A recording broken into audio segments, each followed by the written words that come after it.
Hello everyone, Toby from abletondrummer.com here. I want to show you how you can use a very simple MIDI controller sending MIDI notes to get a momentary on and off behavior. So as you can see here, my track activator on this track 2 here is turning on when I hit the button, and on release it's turning it off.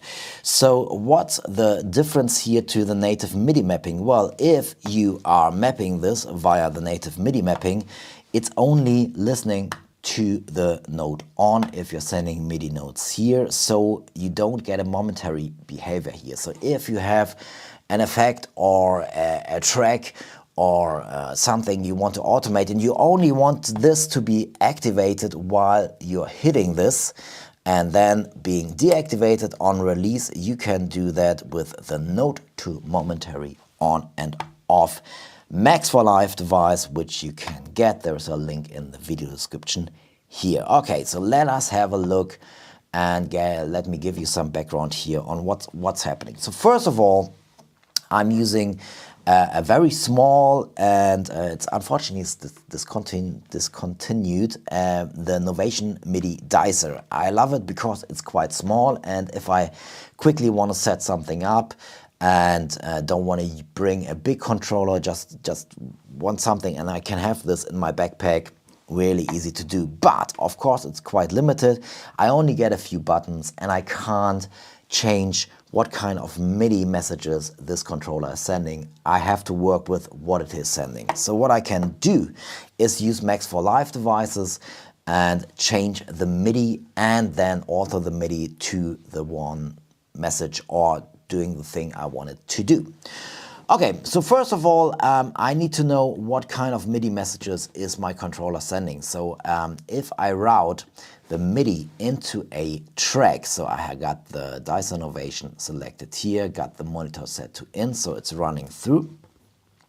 So I have this pop-up MIDI monitor here, which is another Max for Live device of mine, link in the video description as well.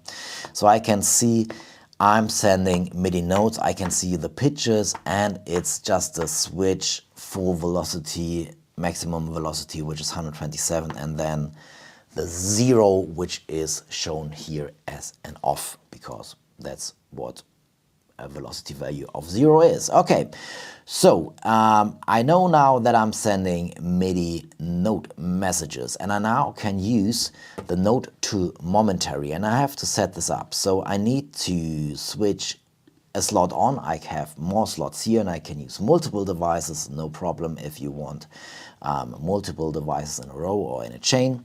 So let's press S for syncing. So it's waiting for me to hit a button to send a MIDI note in, and it's detecting this MIDI pitch automatically.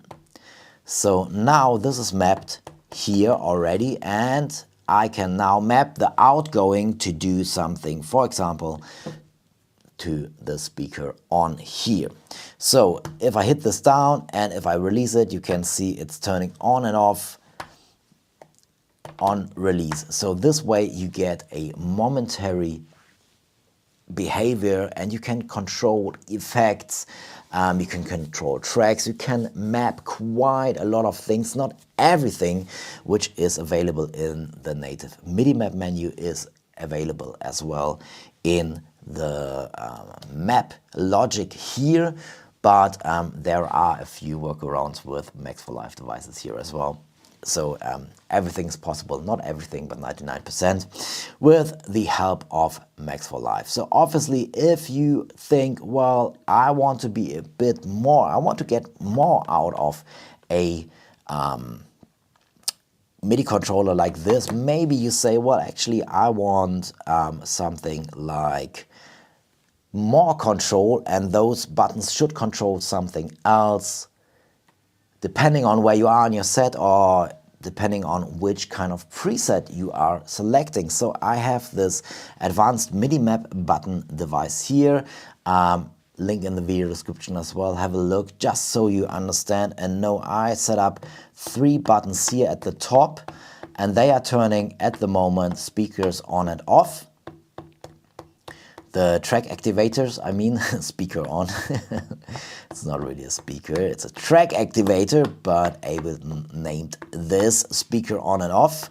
And now, if I change my preset here, so I get 128 presets, so I can go to another preset where I can set up those buttons to control something else. So for example, I set those up and map those to control the reverb, the A reverb, the A return track sent here. And now I can control those with the same here. So this is a little bit more advanced. Focus in this video obviously is the note to momentary. As I said, you can set up more and quite a lot of parameters here if you're using multiple devices, but just if you just need this one here, and this is being controlled via another one. Let's set this up really quick, and you can see where's the button now. Here it is, the E1. It's now momentary, so if you just want to have effects, punching in, punching out on release, if it feels better for you to have a momentary behavior, this is the way to go.